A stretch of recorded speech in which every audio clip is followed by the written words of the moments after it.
Баршаларыңызға қайырлы күн.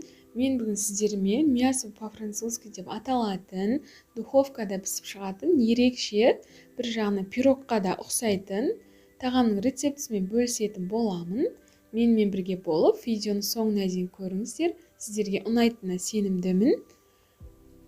Ең алдымен осылай сарымсақ пен пиязды жақсылап ұсақтап турап аламыз.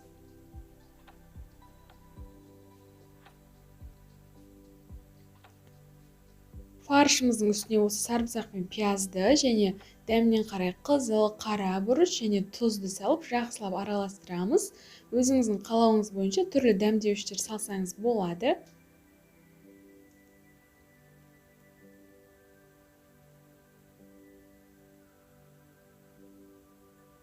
Енді осылай аршылған картошкамызды шұқалап, дәл видеодағыдай турап шығамыз.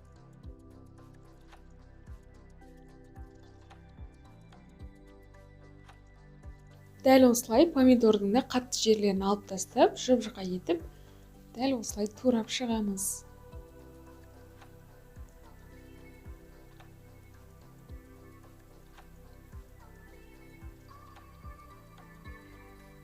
Ендігі барлығы дайын болғаннан кейін, осылай пісіретін ыдысымызға майлап алып, осылай алдымен картошканы қойып аламыз.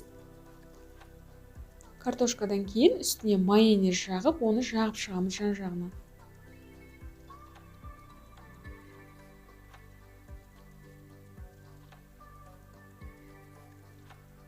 Қатты көп емес, бір келкі етіп майонез жақсаңыздар жеткілікті. Одан кейін осылай үстіне бір келкі етіп, барлық жеріне жеткізіп, фаршты қойып шығамыз. Оның да үстіне кішкене майонез жағып, жақсылап жағып аламыз.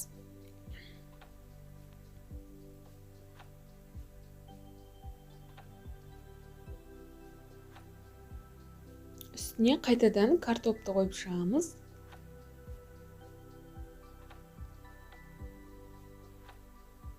Майонезді жағып, келесі кезекте бізде помидор болады.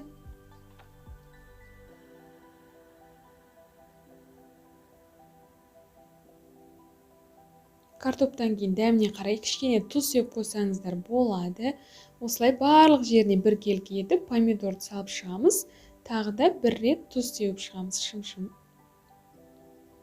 Духовкада 180 градуста 35-30 минуттай пісіріп аламыз. Оған дейін сырымызды үткіштен өткізіп аламыз. Өздеріңізге ұнайтын кез келген сырды қолдансаңыздар болады. Енді біздің тағамымыз пісуге 5-10 минут қалған кезде осылай бетіне сырды салып, тағы да пісіріп аламыз. Тағы да 10-15 минуттай пісіреміз. Бетіндегі сыр еріп, күйіп кетпей, дәмді болып шығады. Вот біздің тағамыз осылай аппетитный көрінеді. Өте дәмді болып шығады. Кесіп, енді үстелге ұсынсаңыздар болады. Мен дәл осылай 4 бұрышты етіп пышақтың көмегімен кестім.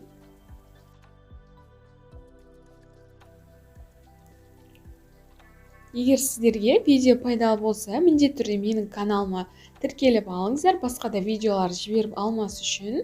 Видео пайдалы болса, осы видеоға лайк басып, каналға тіркелуді ұмытпаңыздар. Менімен бірге болғандарыңызға рахмет. Сіздерге ас болсын.